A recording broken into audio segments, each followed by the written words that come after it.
Welcome to Tell Me Your Story, New Paradigms for a New World. We're giving you choices and knowledge of those choices to help make your dreams come true. Sundays at 7 a.m. and 7 p.m., Monday mornings at 1 a.m., 9 a.m. on Wednesdays for that special edition of Tell Me Your Story, New Paradigms for a New World. We have podcasts on SoundCloud, iTunes, TuneIn Radio, Spotify, Stitcher, Player FM, Blueberry, and many other locations on the internet. We are also on YouTube, where you can watch these interviews as well. And we will be linked to our guest's website, so we'll be giving that to you shortly. We also ask that you participate in the Decade of Perfect Vision, the 2020s, where we spend time going within, listening to that still small voice. And if you can support the what we're doing here, if you'd like to support it, be a part of what we're doing here financially, we have a PayPal account. It's there for your security as well as ours. And with all of that being said, we're going to dive into our guest and our subject today. And I think you're going to enjoy the program today, because we're basically going to, we're going to do one basic thing. And that is, with everything that's been going on in the world and in the country and maybe in your city or state, we're just going to shake it off. Okay. We're going to shake it off. We're going to use Shake It Off Leadership, achieving success through the eyes of our labels. My guest is Betsy Cerulo. I want to thank you so much for joining us on the program today. It's great to have you with us. Thank you, Richard. I appreciate being here. Well, you know, I made the analogy of shaking it off, kind of like the way a dog will get all wet or be out in the rain or something, and then they'll come in and they will shake all over and the water goes everywhere. Right. And in the summertime, that ain't so bad. That feels pretty good. And in a manner of speaking, that's kind of what we want to do. We want to shake it off. And it's easier said than done, because some of this stuff, just really sticks to you. And I've been sharing this over this past week with our listeners, as well as friends that I know. There's something I don't want to shake off just yet, but I'm just not sure where I want to be in there. And that is the fact that as you and I are conversing, it's just been over a week since my big sister, my oldest sister, passed away at the age of 65. I'm so sorry. Well, I'll tell you, you know, I've had some really extraordinary experiences, and we'll get into that later, but it's like, that's one of those things. Or if I have been through divorce, you know, well, I shook that off. I'm not there anymore. I don't, you know, I've had my own financial challenges. I moved. I've changed, as many of us have, many, many times. Sometimes you're fired, and that's like a little death of sorts, you know.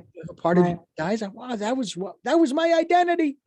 Yeah. You know, and I think that one of the aspects that we want to look at is some of the elements that you talk about, of course, is who defines you or others, and can you choose your label?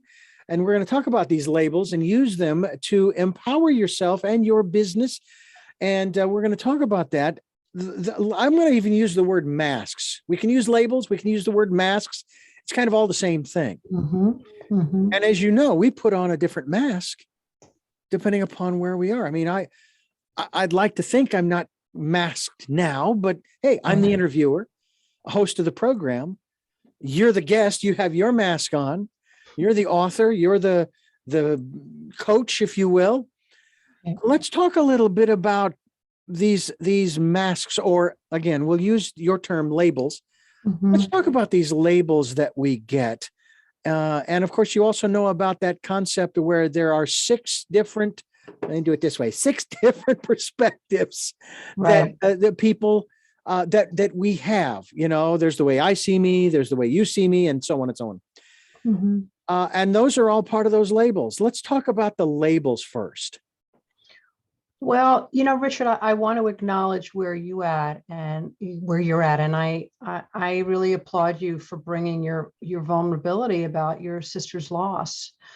And I have a chapter in the book on grief. I lost 2 brothers within a year and a half of each other, one at age 59, the other one at 62, both at heart attacks. And I can tell you that I remember when that happened about 10 years ago, I'll use it as a label. All of a sudden, I was part of the club of people that lost siblings. Yeah. And I hated it. And then for it to happen back to back, it was really a life-defining time for me. But I had to keep pressing through. And you shake it off on some levels, but it's with me today. But I just learned to be still and be with the grief and heal. And boy, did I eat a lot of macaroni and cheese and chocolate cake through that time. Comfort foods. I get you. That's right. That's right. And, but from my experience, I think my brothers left me with some really wonderful gifts to continue the work that they do, because they were both advocates. And one of my brothers was a Roman Catholic priest, just, totally amazing priest, like the real deal. Yeah. Real deal. And my elder brother, Jack, was a retired banker, but in his retirement, he just did so much work for volunteering. And whenever someone had a problem or needed something, they'd call Jack. So I feel like they both left me some really good tools and big shoes to fill. And it's taken me a long time to attempt to fill them. Yeah. Well, and it's a real interesting. I actually had an interview scheduled at 10 a.m. the morning that I received the phone call from my youngest sister, these are those moments you never forget the actual words that are said. Hello. Yeah. Hi, Richard. It's, and I have some bad news. Now, I had no clue as to what was going on back in Phoenix. And I thought, my dad's 90 years old, not a happy camper. He's healthy as a horse, though he has stability issues, hearing and so forth.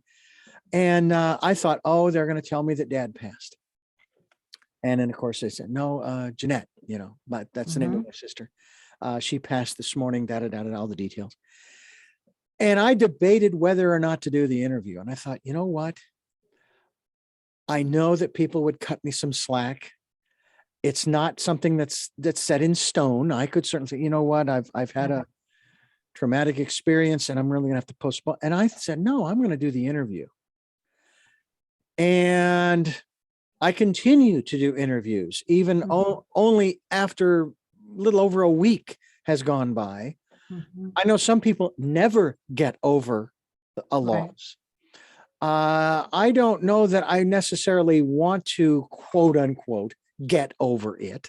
You don't. In that sense, I've been hearing her voice in my head over and over again. I hear her laughter. And of course, we've had conversations over the phone, my sisters and I haven't had a chance to talk to my brother yet. But we've had conversations about in spite of everything she went through in her life, never bitter. And I'm going, oh boy, there's a lesson that we all need to learn. Okay, my big sister just gave me, it's like you were talking about. Right. When I get into traffic, I thought, okay, remember, she was never bitter and she went through hell and back in terms of her health over the 65 years she was here. So learn something from her. Is that part of this process of shaking it off? Not to diminish what has happened, but to take a different perspective. As we use the analogy of a circle, and we want people to move around on the points of the circle to look at the event in the middle from different perspectives. That's what you're really talking about here, isn't it? Yes, yes. And it was those two losses that prompted me to make some pretty significant changes that eventually led me to writing this book. So if one has a big loss, whatever that loss is, if you choose to look for the silver linings, they're there. And it's not to say we discount being sad or despondent. I mean, I just went through some terrible times in my own recovery of the grief, but you learn to balance it all out. And you have to get back on some kind of path, because while our loved ones are gone, we're still here. Yeah. Yeah. And we've got to carry on. Now, how many are there? How many siblings? A total of 6. Okay. Big family. Yeah, we were 5. I'm the youngest of 5. And I had just amazing relationships with them both. But, you know, when they left the planet, I just found a different kind of voice. I really started, you know, seeing how young they were and saying, well, I don't want to be 6 feet under at a young age. And I know they both were so sensitive, really incredible work ethic. So I started to just shift some relationships, and, you know, I got rid of a toxic business partnership. I eventually got myself sober. I just made some space for happiness, because I saw how quickly it can end. And I just thought, okay, God, you're telling me something here. I'm 49 at the time that happened. I need to make sure every moment counts as much as I can. So, you know, that the whole concept of shake it off, it's like, don't sweat the small stuff, and let me save my energy for the things that really, really matter. And you know what's kind of funny about saving your energy and so forth for things that really matter is that as I have gone through my scant 61 years on the planet, I have begun to learn that very little matters. Yeah. You know, family certainly does. Yeah. My wife and my brother and my remaining 3 sisters and my parents. As I said, my dad's 90, my mother 87. The friendships that I have made here in Santa Barbara, as well as those I continue to maintain and cultivate there in Phoenix and literally around the world with the various guests that I have on the program, yourself included. And it's like, okay, that's all that matters. And I'll put it into, I'll put it into a concise word: community. You can call it family, whatever collective name you want to put on it. That's what it is. Because all the other stuff, for example, I've been, as our conversation, I've been working on getting reservations for a plane flight directly out of Santa Barbara, because the last time I went to Phoenix at Christmas, I did the planes, trains, and automobiles thing. I took a train to the Burbank airport, a plane to Phoenix, and then their metro rapid rail up to a designated street, and had all kinds of difficulties, and ended up walking 4 miles to my parents' house. So I did that to myself, and I'm going, I don't want to do that again. No. I mean, I liked it. I really did. I was not upset or angry or bitter going through that process, because it was that part of that adventurous part of me. But I'm thinking, you know, I want to hour and a half in the air, and I want to be on the ground. Yeah. So, but it was really, but it's been an interesting challenge to get a plane ticket. And if I'd bought it yesterday, it would have been $50 less than it is today. So I said, you know what? I'm not going to risk it. I better just get it now. And I've done that. So now I've got that taken care of. And so but again, getting those reservations, that's not a big deal. That's not it's when I get to Phoenix, it will be whoever it is that meets me there. And then of course my family will get together for the funeral and so on and so forth. And I'm just thinking, it's hard for me to be sad. Right. Because of the gift that she gave us at Christmas, because she was really hurting, but she never showed it. She and I had a conversation about stuff, not about what was going on with her or me, but, you know, just, hey, this is beautiful. What a great Christmas this is. We went out looking at the Christmas lights afterwards at night in a caravan that followed my youngest sisters. You and my, by the way, how do you feel about being referred to as the baby sister? My sister is not a fan. I said, I will never say that again. I will never call you the baby sister again. No, at age 60, I welcome it. Call me baby. I'm okay with it. I love it. I love it.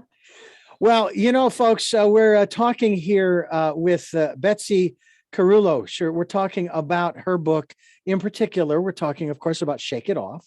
And we certainly hope that you are enlightened by the work that she has done through this work.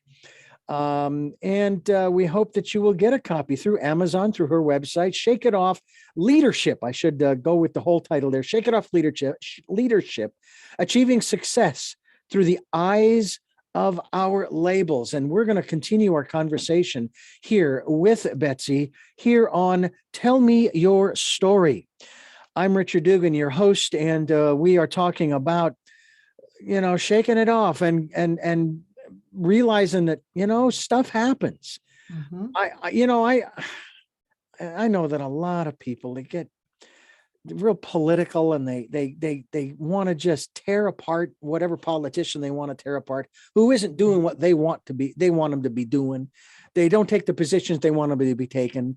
They're an imbecile, they're a fool, they're not qualified, and the list goes on. And it's like, yeah, but I don't see you in that position. Right. And you know what? It hasn't changed. So when you watch movies from what was the one, Mr. Smith Goes to Washington, I think it was with Henry Fonda in 1940. So if you watch that now, not much has changed. Not much has changed. So, I have my political beliefs. I've happened to kind of lost faith in most of them because yeah, it's just, I kind of laugh when I'm in a business environment and one of the big guns walks in and you have to refer to them as, senator or this one, that, and I think to myself, I think we have forgotten here who works for who.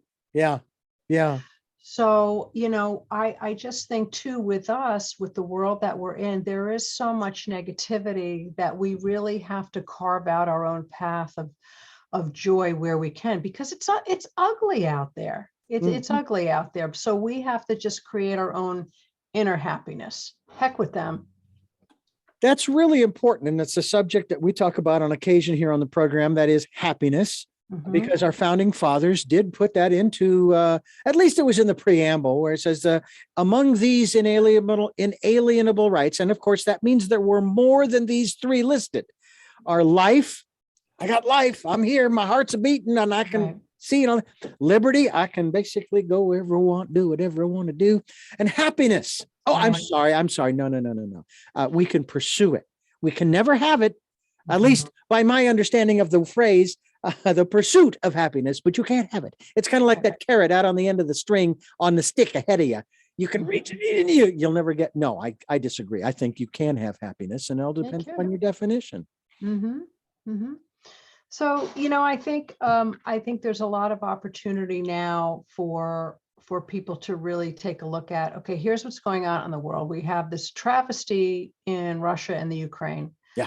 So I can tell you that in my workforce, whenever something comes up where someone has some kind of challenge, usually it in the sentence somewhere is, but I'm really grateful for this challenge and that I'm here in America. Compared to what our brothers and sisters in the Ukraine are going for. And that really just puts it into perspective. It's like, okay, we need to get our priorities in order, and we need to be really grateful for what we have. We may not all agree, with COVID, we may have different views about vaccinated, non-vaccinated, whatever your choices are, but we're here in America, and we really need to continue to work better together. Really. We can set aside COVID specifically, but we can open this up a little wider, because I have been putting forth to our listeners and other people that I talk with, going back to our Constitution in the preamble that says, we the people, in order to form a more imperfect union, establish justice, ensure domestic tranquility, promote the general welfare, and secure the blessings of liberty to ourselves and our posterity, do ordain and establish this Constitution of the United States of America. Now, if you can believe that I still remember that from grade school, you are, I hope I got it all correct. I probably got most of it, but there are two lines in there that I juxtapose against the First Amendment in asking this question. And this does not specifically apply to COVID. This applies to our place in our civilization, in our society. Juxtapose the two lines from the preamble that say, promote the general welfare and secure the blessings of liberty for ourselves and our posterity, against the individualism of the First Amendment to the Constitution. And I often wonder how people would view that, how they would balance that. Because I'm not talking about taking anything away from anybody. I'm asking people to take a look at it from a different perspective. I know you don't want to wear a mask. I know you don't want to wear seat belts. I know you don't want to stop when it's a red light. I get all that. And yet you still wear your seat belt. You still stop at a red light. Okay. So apparently you don't have that much of a problem promoting the general welfare, and so on and so forth. Well, Talk to us a little bit about that. Through these times over the past bunch of years, I'm an activist. I'm co-founder of the Maryland LGBT Chamber of Commerce. So here I am, a successful businesswoman. I am a gay, long-term married, 2 kids, 3 grandkids, traditional life. And still seeing that there's so many inequities. I'm a woman in business. I have tolerated the inequities of, men versus women for over 30 years with my business. I could, crawl up in a hole and complain and what have you, but I just keep pressing forward. I'm very much an advocate for diversity. When I am with colleagues I know or customers that don't understand all the Me Too movement or the Black Lives Matter, whatever it is, I stop them and say, okay, if your daughter or your wife or your granddaughter was being treated the way you're seeing some of us fighting for, how would you feel? And usually it's like, I want to kick that guy's lights out. Okay, so there you go. So if I'm out here trying to make it a better place for the women in your life too. So if you want your life, your world, the women in your life to have a better world, then you've got to support us. When I have friends that say, well, I don't understand this Black Lives Matter thing. Okay, look, we have a son who's in his 40s, but when he was in his teens and 20s, we had the normal worry when your kid goes out. We didn't have the same worries that our Black friends have when their sons go out. And that's kind of when I talk to my friends about that, they're like, wow, you're right. We don't have those same worries. So yeah, get with the program and be sensitive about what other people are going through. We may not have those same challenges, but don't discount someone because of the color of their skin, the religious beliefs. I'll go down the list, who we choose to love. I mean, seriously, Richard, for people that get angry about the LGBT community, all it is about the right to choose who we want to love. Is that such a bad thing? I mean, seriously. The thought that occurred to me about the fear, because it's based in fear. And I was working for a Christian radio station back in the 80s, throughout the entire decade of the 80s into the first half decade of the 90s. And of course, this subject would come up, and then we're going to stop this, and X-Gays for Jesus and all this kind of stuff. And the question that I bring forth is this one. What are you thinking that these people, because they are human beings, plus the fact that they are Americans, okay? Right. Do you really think that what they're going to do is they're going to start going up and down the street, knocking on doors, trying to recruit you and your wife or husband? Right. Are you that insecure in your own sexuality that you think that you could be turned? Yeah. And then I add this other caveat based upon how many gays have been treated, both male and female, if I may use that term for both. there are those who say it's a choice. I was born and raised, I was born legally blind. I was bullied in school. I didn't have a choice. That's the way my eyes were. Why do you think another human being would actually choose to be that way and put up with that? Right. They would change, if it were a choice, they would change right back to the acceptable norm. Well, that's what struck me. Yeah, I certainly went back and forth. I came out in my 20s, and it wasn't really embraced in this large Roman Catholic Italian family with a brother who is a priest. Now, he was the most accepting of my entire family at the beginning, and always. He was consistently perfect. I had to definitely push back a lot, fight for myself.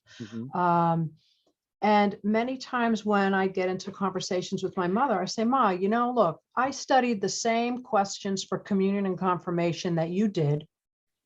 You tell me how this is Christian, because Christian is not about what church you go to. It's about believing in a higher power, God, whatever it is. Acting Christian is being good, treating thy neighbor as thyself. So you tell me how you treating me like this is Christian. You tell me how you're modeling what we've learned in church. And she would say, well, oh, stop it with your rhetoric. Yeah, but Ma, point it out to me. It's not and rhetoric. She couldn't. And she couldn't. She couldn't.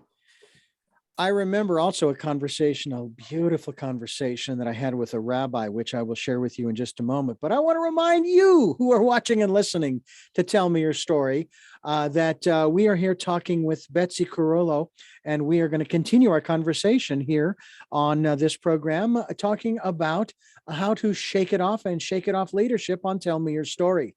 I'm Richard Dugan, your host, and I wanted to ask you, Betsy Cerulo, who is my guest here on the program, in regards to this whole conversation we're having. I had a rabbi, I've had a number of rabbis on this program, but some of my favorite conversations because of my understanding of the level of education that they have and what they go through.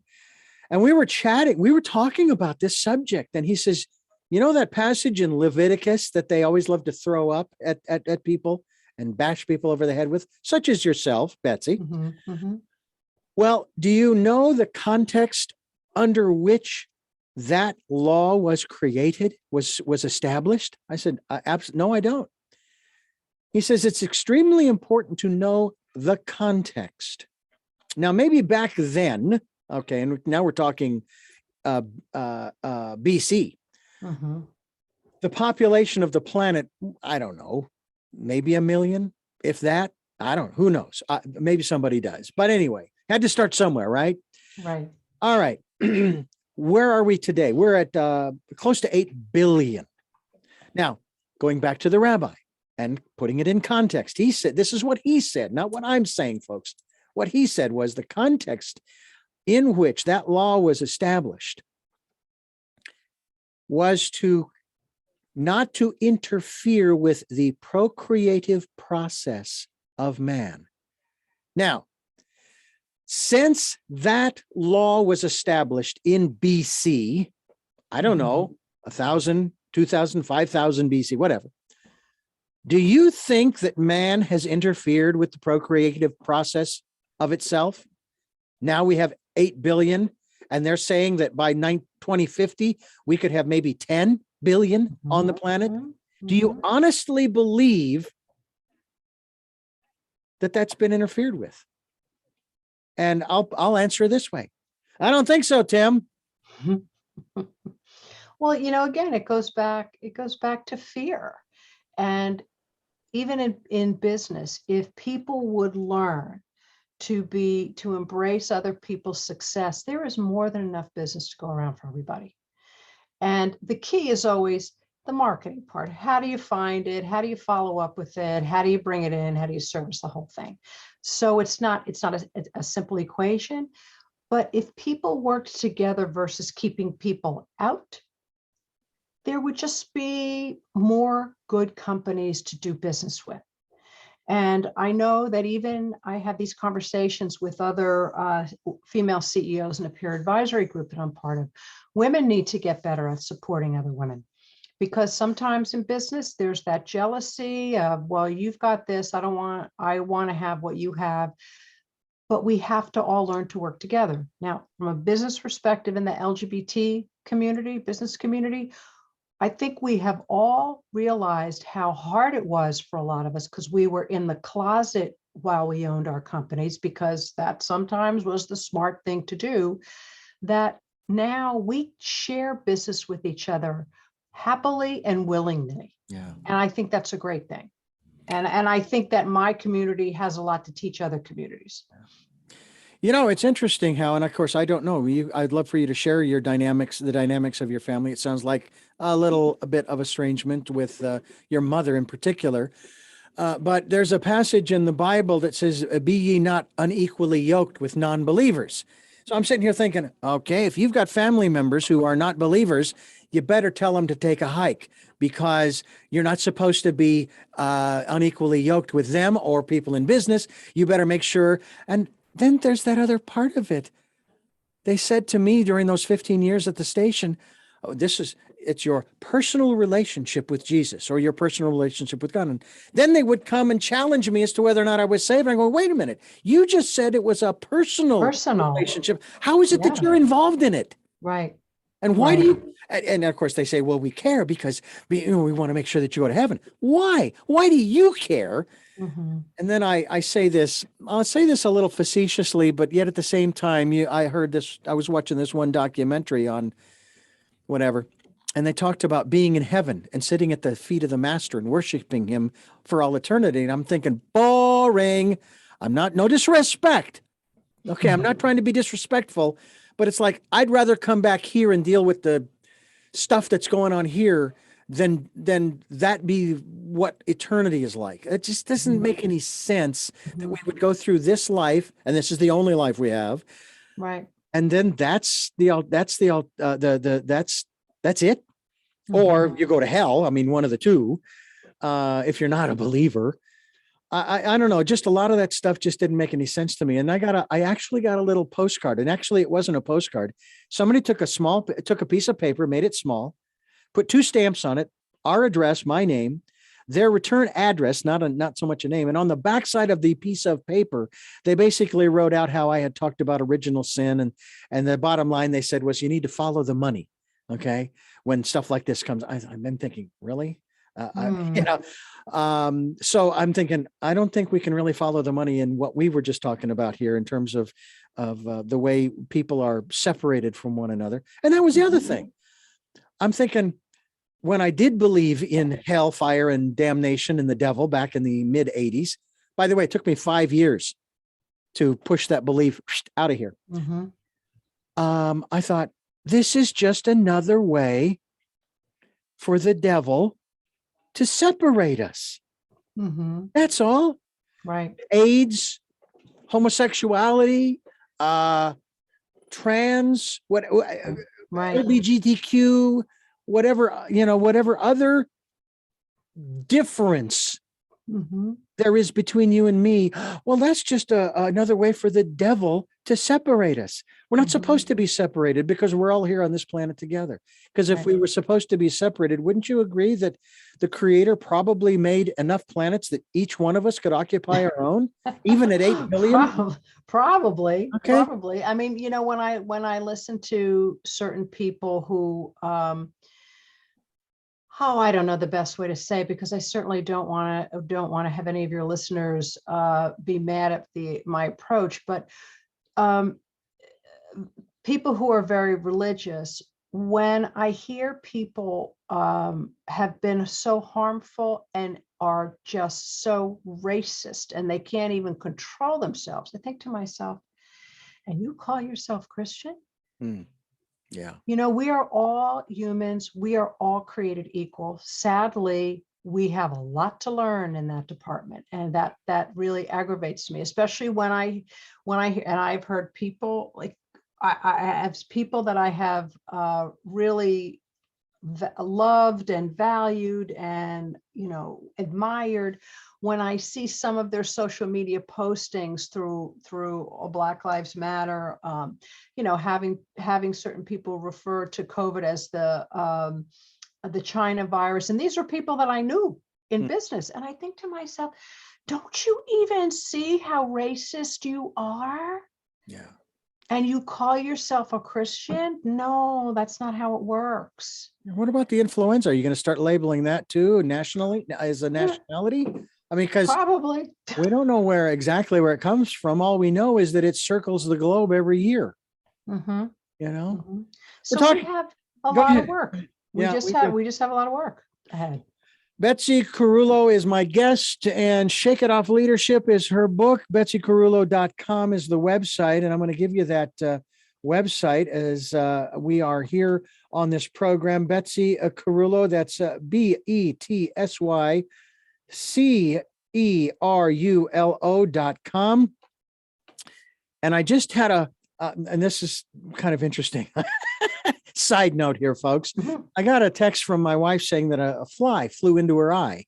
Now, I talked with her. She says she's doing all right, but it's supposedly still in there because it's still uncomfortable.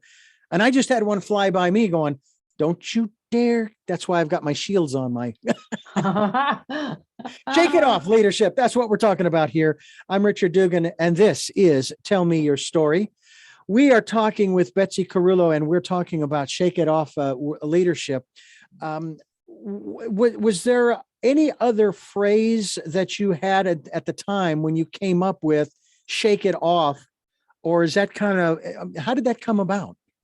I played sports in high school, and that was the popular phrase that a coach would scream from the side, shake it off. And, within a nanosecond, you had to get your mind right and do what you're doing to win the next point. So I just held on to that my whole life, that when it was, mostly business. If something was occurring, I had to let it roll off your back. So for me, it was shake it off, shake it off and regroup and get going again. Because that's what you have to do in leadership. You can't just wait and analyze things and take forever, especially as a small business owner. You've got to shift on a dime and make the right decisions in a split second. Wow. Well, that's one of the things I love about this job. I don't have to do anything in a split second. I mean, yeah, we don't want dead air. All right. Yeah, that's true. But a couple of seconds is kind of like a dramatic pause, but you don't want to go on too long. You want to get yourself back in order and on the straight and narrow, so to speak, as far as your programming or what have you. And yeah, I've had my moments. We used to joke about this, especially at music stations, that you'd want to have queued up on your turntable. I can't remember who does the song now, but I guess it runs maybe almost the entire side of an album, Inagata Davida. Oh my God, we have that. I would have actually, in a digital age, I would have actually had queued up on my computer. I would have the first version and then the sequel to Taxi from Harry Chapin. And that runs about 13 minutes. I think that gives you plenty of time to run across the street, grab a coffee or whatever, and get back. Anyway, I digress a little bit here. When you also have, and I find this interesting too, because I'm very curious about this. You also have another book called Miss Crabapple and Her Magic Violin, which I learned how to play sort of kind of in a way back in 8th grade, but never followed through beyond that. Tell us a little bit about obviously a children's story. Yes, it was a story I told my granddaughter one Saturday night, just made it up out of nowhere. And I thought to myself, after I came downstairs from putting her to bed, I said to my wife, I said, that was a pretty darn good story. I'm going to go write it down. So I wrote it down. It sat for a couple of years, and then I got it published, maybe about 5 years ago. So that was kind of the preamble to me really getting my chops to do Shake It Off Leadership. So it was a fun book, and that's also on Amazon. One thing I want to tell you for your readers, if they go to the website, there's a free PDF download, a workbook for Shake It Off. So there's some exercises in there that might be of value, and it's free. Excellent. Excellent. Yeah, please, folks, go there. It is betsycerulo.com, and we'll be linked to your website, Betsy, so that folks can find out more about what you're doing and how they might even be able to get involved in that regard to be a part of quite honestly, what people are doing is such great work. We started out, of course, talking about, well, how do you shake stuff off? Like, oh, the passing of a sibling or a parent or a close friend. And You don't shake that off. no, You but at don't. the same time, because I've actually teared up over the memories, not so much the loss of her, because from my perspective, she's not gone. She's just not in a body anymore. Right. Okay. Right. That's my perspective.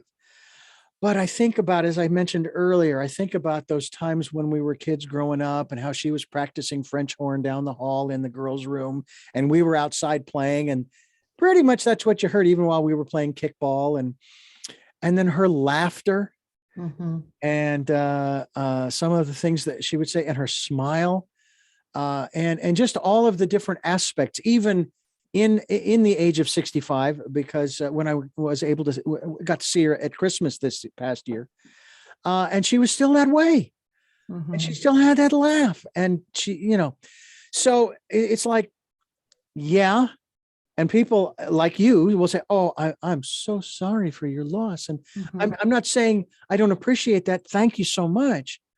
But I don't feel as though I've lost as much as some people think I've lost, because of my perspective that I'm talking to her regularly. Yeah. Even if it's not out loud verbally, it's just like I'm waiting to hear that voice of her saying, hi, Richard, it's going to be okay. It's going to be okay. And it's like, wow. Yeah. I wrote to my brothers every day. I kept a journal. So I'd say for almost a year after each died, I'd write to them every morning as a way to process and just it had me feel closer to them. So, and grieving can be a really beautiful process, because if you're in tears, wow, you know what that says? That says that there's somebody in the world, somebody that you loved so much. And if a reflection of that are your tears, that's a beautiful thing. And I think we have to give ourselves more permission to be in that space and not get over it. Because especially if someone ever said to me, because I would tell some of my friends, and one of my only brother that's left, we talked about, I said, if you ever tell me to get over it, I said, I'm gonna knock your lights out.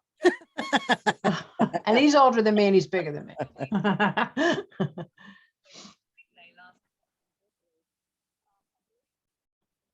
Well, I will tell you that it isn't something that I want to get over, but it's not something that I want to wallow in, Right. In sadness and despair and all of that. It's something that I want to share with other people, like what I'm doing now with our listeners and with you, is that this was a spectacular woman who brought another girl into this world, who grew up to give her grandchildren. And my mother, who is still alive, along with my father, great grandchildren, making me and my brother great uncles, and my sisters great aunts. Yeah, same here. Well, we always knew we were already great. Yeah, well, this is true. Nice. Very, very good. I love it. Shake It Off Leadership is the title of the book. Betsy Cerulo is my guest here on Tell Me Your Story. I'm Richard Dugan, your host, and I'm really enjoying our conversation here, Betsy, because one of the other aspects that I loved in terms of finding out about how to be, first of all, it was that passage in the New Testament, be perfect even as your Father in heaven is perfect. I'm going, what does that mean? Do I have to walk the straight and narrow? And it turns out I don't, because according to the Old Testament, it's just to be. I am that I am. And if it's the creator, when you want to call it God the Father, God is perfect because God is, not because of what God does. Ergo, I don't have to be perfect by doing anything. I just have to be perfect by just being me. Talk to us a little bit about how we can incorporate that kind of perfection. Well, perfection is a tough road to walk. And I think we're so magnificent in our imperfections, especially when we acknowledge them, because the joy is in doing the inner work. Because when you have those silent times to explore, to ask the questions, to listen to your universal power, whatever that may be, there's a lot of miracles that can come from that. And perfection, that's where I get in trouble, when I try to be a perfectionist. When I give myself permission to make a mistake, I do better on that side of the tracks. I absolutely love the fact that you and I share this kind of an experience with our siblings, though. And here's what's real interesting for me. Even though mine might be fresher than yours, I've kind of put it this way. Remember, we were talking about differences earlier. Each of us experiences exactly the same emotions, not always in the same intensities and so forth, but that we all have sadness and happiness and fear and love and so on and so forth. That's what makes us the same. Yeah. What makes us unique is the stories we tell about those emotions. Yeah, absolutely. I found that all of a sudden, after my brothers died, I attracted more people who had lost siblings. So just in natural conversations with even some of my customers where I had no idea, we would have conversations about it. And then every so often I'd get a ping in an email or a phone call. Hey, I'm just checking in on you. How you doing? And you don't have no idea how the difference that made for me. Because a lot of people are uncomfortable with grief. They don't know what to say, so they say nothing. And I found that when I got calls or a card or something from friends that said, you know what, there are no words for this, but I just want you to know I'm here, I appreciated that more than from some of my who I thought were good friends that just kind of disappeared because they were uncomfortable. I thought, you're uncomfortable. How the heck you think I feel? I have to tell you how it took me 3 days. My sister passed on Tuesday morning. I didn't call my mother and father until Friday because I didn't know what to say, because I couldn't say, I'm sorry for your loss, because it's mine too. Right. It's the worst thing. I know when Tommy died, I had the people show up at the door because he lived 10 minutes away from me, whereas the rest of my family lived up in Jersey. I had to make those calls to my siblings, and then they went, and it was awful. And then they went and told my mother. And I can still tell you the day I got the phone call from my nephew when my brother Jack died. You just don't forget those things. Well, my youngest sister is getting a huge hug from me of gratitude for her willingness to make those calls, because that could not have been easy for her. No, it's the hardest thing. It's one of the hardest things. And, my mom is still alive. She's 97. She's going to be 98. Yeah, she's going to be 98 next month. Now, she has dementia. And I'll tell you, Richard, I'd say God gave me a great gift. She is Miss Happy, Miss Accepting, Miss Non-Judgmental. She is magnificent. Now, the part that was not so magnificent, when one day she was asking about one of my brothers, my brother Jack, and said, did Jack die? And I said, yes. And you would have thought it was the first time she heard it, and she started to cry. Oh, I just wanted to throw myself out the window. I felt so bad. So now when she asks me questions, I haven't heard from Jack in a while. Oh, Ma, he's in Florida playing golf. I don't want to upset her. I just want her to be happy. I had a similar experience with my wife's aunt, who was also in that state. Mhm. And we went to visit her at the nursing home that she was in. And she started talking to me as if I were a doctor. Mm. And I had heard, I forget where I heard this, but I had heard that when you come across somebody who is experiencing dementia, that kind of thing, where they're not all here and they think that you are somebody else, as much as if it were your mom, that you wish she would recognize you as her Mhm. son, you go along, You roll with it. roll with them. And so I did. And I said, yes, I am a doctor. And she says, well, why aren't you seeing patients? I says, because you're my patient and I'm here to see you.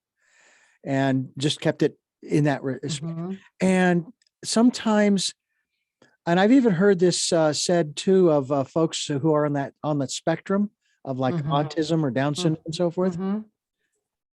They're in the here and the now. Yeah. They're not in the past or the future. They're right here, right now. And that's the reason why they have so much difficulty communicating with us, because we're not. Mhm. You say you're right here, right now. You're here with me. Right. But no, your mind is going a mile a minute thinking No, about, I'm in yeah, yesterday or I'm worrying about tomorrow. yeah, they're not. Right. Yeah. And the And present moment is a beautiful thing. yeah. How does that help us shake it off in this leadership context? Well, in leadership, you need to be in the moment, because if and I am not perfect about it, but when I start uh, worrying about the future, I worry myself for no reason because it always works out. So I find that if I just trust and I'm doing all my due diligence to put whatever in place that has to be, if I stay in the present, I can embrace more and I learn more and I'm more present for my employees. So it's Mm, the same thing. It's the same thing. yeah. Well, it is an analogy that I have used, and I'm sure you've seen this on a computer somewhere. Somebody's recording audio, and you see that little wave being made. I mean, I'm looking at it Mhm. right now on my screen, and there's this white line down the center of the screen, and on the left side is the wave created, and on the right side, nothing, because Mhm. there's nothing been created yet. Mhm. That moment of now is that white line. And the moment you see, the instant that you see that wave, or the instant that I hear my voice, that's already the past. Mhm. Mhm. If I'm hearing it, it's already in the past. It may be a nanosecond, but what difference does it make? It's still a nanosecond in the past. Right. Right. And that's why we encourage people, Betsy, to spend time listening to that still small voice, because that still small voice is in the now. Mhm. It's right here. And that little voice, it's not just your voice. It's, again, it's that universal power out there, whatever you believe, Yeah. that's helping you go from point A to point B. Yeah. I'm curious, as far as the rest of your family is Mhm. concerned. And again, I understand that you have lost two brothers. Were Yeah. you a family of three siblings or others? Were there other? Five. Five? I Oh, have, you said yeah, I five. have, You said yeah, five. an oldest sister, three brothers in the middle, and then me. So how are your sisters? How do your sisters not only uh, deal with you and your life, but also with these kinds of concepts? Do you ever get together reminiscing about your brothers, Yeah, or I what? don't see my brother and my sister as often because they live in New Jersey, but whenever we get into reminiscing about our brothers and our dynamics of growing up, there's always a lot of laughter. And of course, then there's the conversations, especially my sister's 14 years older than me. We came from different generations, so we experienced our mother differently. My dad died when I was 6, so my sister was 21. So she got to be around my father more than I did. So she tells me a lot of stories about him, which just helps me to feel close to him.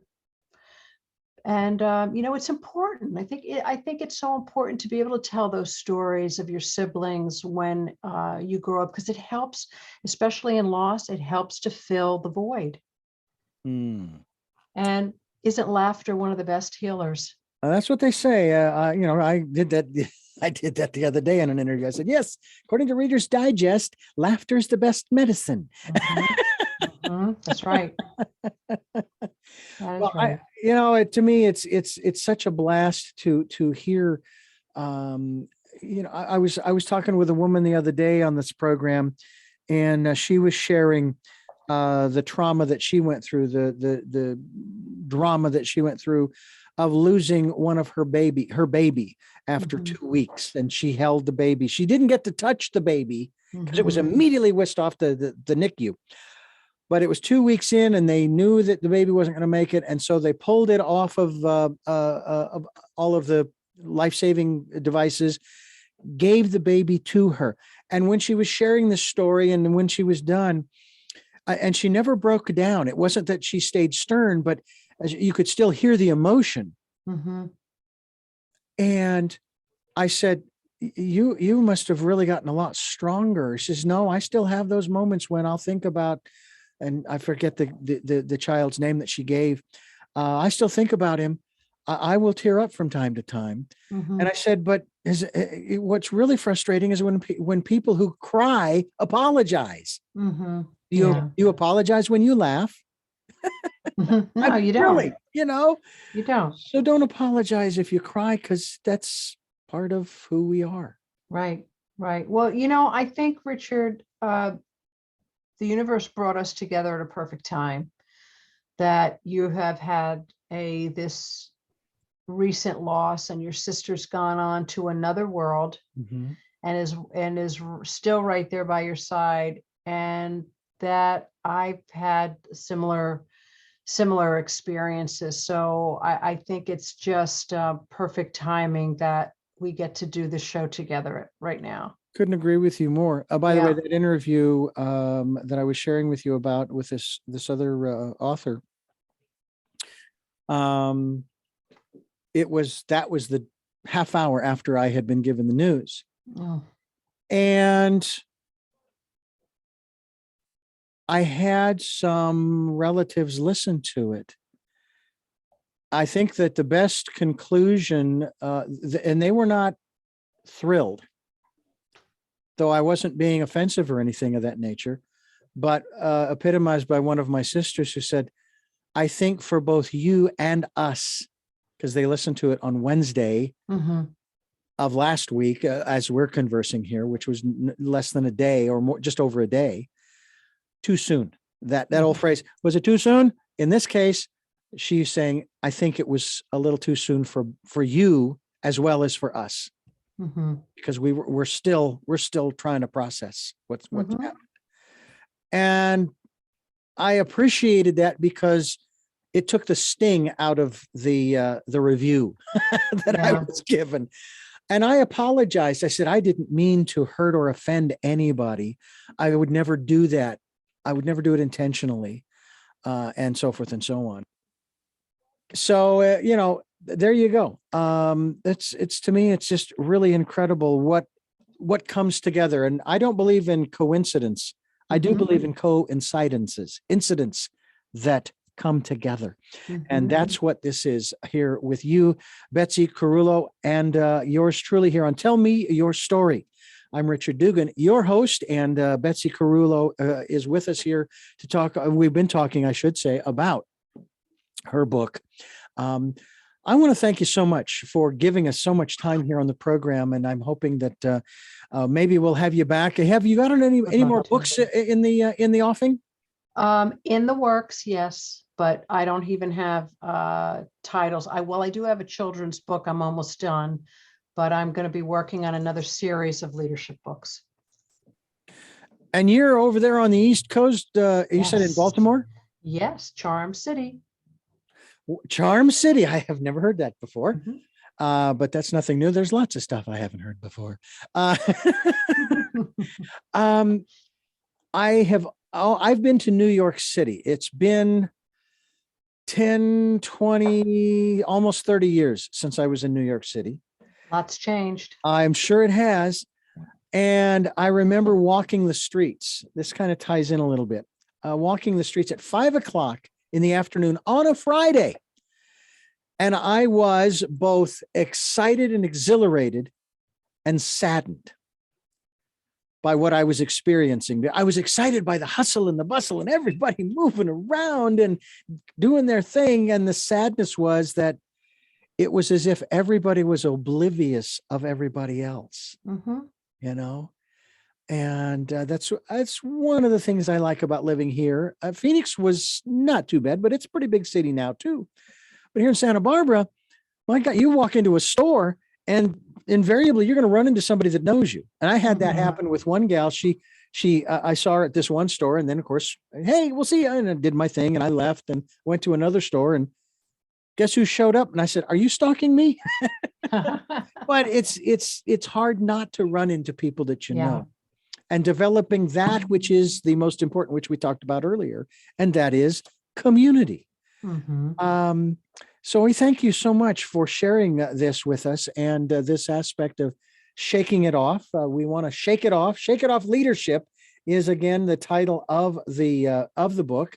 And we want you to go to her website too, Betsy Cerulo, I beg your pardon, BetsyCerulo.com. I think I've been pronouncing your last name incorrectly, and I apologize. That's fine. We thank you so much. I do have 3 final questions that I ask all of my guests, and you may have touched upon them a little bit during the program, but I want to ask them directly. Before I do, I want to remind you, the listener and the viewer, that you are listening to Tell Me Your Story. You're watching Tell Me Your Story. And we're here on Sundays at 7 a.m. and 7 p.m., Monday mornings at 1 a.m., streaming live at those times at richarddugan.com. Oh, and don't forget the 9 a.m. Wednesday edition of Tell Me Your Story. We're also on podcasts on SoundCloud, iTunes, TuneIn Radio, Spotify, Stitcher, Player FM, Blueberry, iHeartRadio, Amazon Music. We're on YouTube too. And of course, we will be linked. I just found a feature within my video editing software, Betsy, where I can now put text or whatever in the video, and then I can make it a link. And it's like, cool, because I put what I do is I put your name below you. I put your website above you. If I can make that website above you a link to your site, bam, that's going to be wonderful. Love so it. people watching the video can actually click on the video and boom, it takes you to your website. So very cool. We also ask folks that if you are interested in and you like what we're bringing you, like to support us financially, we would really appreciate whatever support you can give us. We have a PayPal account. That's for your security as well as ours. I like them as the middleman. So do what you can. We'll take energetic support too, folks. We'll put that to good use, I guarantee you. And also participate in the Decade of Perfect Vision, the 2020s, as we ask you to take the time to sit still quietly in that calm, peaceful, quiet, safe, folks, it's a safe place that nobody else can get to. I finally figured that out, Betsy. There's no place on the planet that I can go to where no one else can get to. So, because if I can get there, so can they. You know, I don't care how isolated it is. If I get it, if I find it, someone else will too. But they can't get to my quiet place within. That's right. And listen to that still small voice, folks. With that, I've been saying this. It's kind of fun to do. We now move into the lightning round of our game show called Tell Me Your Story, where I do ask those 3 questions. Here it comes. Here it comes. And the first of those 3 questions is, who is Betsy Cerulo? She is a fun, happy, loving girl from Baltimore who loves and accepts everyone. What is it that you hope to or want to achieve through the work that you are doing now? If I can open up one heart and one soul to think differently and to change their minds about whatever barriers they have and help them to shift hatred to love, that's where I'm headed. Awesome. And finally, what is your life's purpose? To make change one person at a time. Well, you have already done that with this program. You've made some changes even within me. As we have talked, we both have changed, actually. And that's one of the constants of the universe, because we're always moving, we hope, forward. And with that forward motion, there is always change. And I always like to think of it as change for the better. And that's what we're about on this program, changing the world for the better for everyone. And we thank you for helping us to do that. Thank you. I appreciate you having me. And I thank you for listening to and watching Tell Me Your Story, New Paradigms for a New World, as we give you choices and knowledge of those choices to help make your dreams come true. Until our next broadcast, podcast, videocast, love to Lal and Jeanette, I'll be talking to you.